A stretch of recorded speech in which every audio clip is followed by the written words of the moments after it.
ඔයාලා ගොඩාක් ආදරය කරන අමල් පෙරේරාගේ පුතා අපි හැමෝම ආදරය කරන නදිමල් පෙරේරා එයාගේ ආදරවන්තිය ලක්ෂණ හෙට්ටිආරච්චිත් එක්ක විවාහ වුණා කියලා අපි හැමෝම දන්නවනේ. නදිමල්ටයි ලක්ෂණටයි අපි ආදරණීය විවාහ ජීවිතයකට සුබ පතනවා වගේම ලක්ෂණ ගැන විස්තර වීඩියෝ එකක් අපි අපේ විස්තර channel එකෙන් පස්සේ දවසක අරන් යන්න. ඒකට අපේ channel එක subscribe කරලා තියාගන්න. අද අපි කතා කරන්න යන්නේ නදිමල්ගේ ආදරණීය බිරිඳ ලක්ෂණ ගැන නෙවෙයි. නදිමල්ගේ පරණ පෙම්වතියක් කියලා කියන ශනුද්‍ර ප්‍රසාද් ගැන.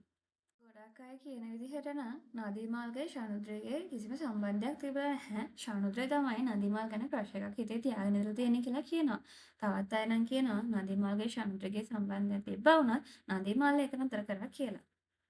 ඒ දෙකෙන් කෝක ඇත්ත වුණත් ශනුද්‍ර නම් නදීමල් ගැන පිස්සුවෙන් හිටියා කියලා හැමෝම දන්නවා. නදීමල්ගෙන් පස්සේ ශනුද්‍ර දිනේෂ් ගමගේ එක්ක යාළු වුණාට පස්සේ දිනේෂ් ගමගේ එක්ක එයා සතුටින් ඉන්නවා කියලා පෙන්නන්න එයාලගේ සම්බන්ධය හොඳින් තියෙනවා කියලා පෙන්නන්න ශනුද්‍ර ගොඩාක් උත්සාහ කරා. ඒ නදීමල්ට පේන්නේ කියලාත් ඒ දවස්වල කට්ටිය කතා වුණා. කොහොම වුණත් දිනේෂ් මේ සම්බන්ධය නැහැ මේ සම්බන්ධයක් නැහැ කියලා පෙන්නන්න ගොඩාක් උත්සාහ කරා. කීප වතාවකදීම මෙම ළඟකදී වෙනකම්ම දිනේෂ් ගමගේ කිසිම සම්බන්ධයක් එයාට කිසිම කෙනෙක් එක්ක නැහැ කියලා ඉන්ටර්වියුස් වලදී පවා කිව්වා. හැබැයි ඒ වෙද්දිත් ශනුද්‍ර ගොඩාක් අවස්ථාවලදී එයාගේ ආදරණීය පෙම්වතා දිනේෂ් ගමගේව පෙන්වන්න උත්සාහ කරා. කොහොම නමුත් දැන් ඒ දෙන්නා සතුටින් ඉන්නවා කියලා පෙන්වන්න එයාගේ වීඩියෝස් වල තැන් වල දිනේෂව පෙන්නන එක ශනුද්‍ර ලාවට කරනවා. කොහොම නමුත් නන්දිමල් කසාද බැඳ ගමන්ම ශනුද්‍ර කවදාවත් නොකරපු දෙයක් කරා. ශනුද්‍ර දිනේෂ් එක්ක විතර තායිලන්තේ ටුවර් එකක් ගියා.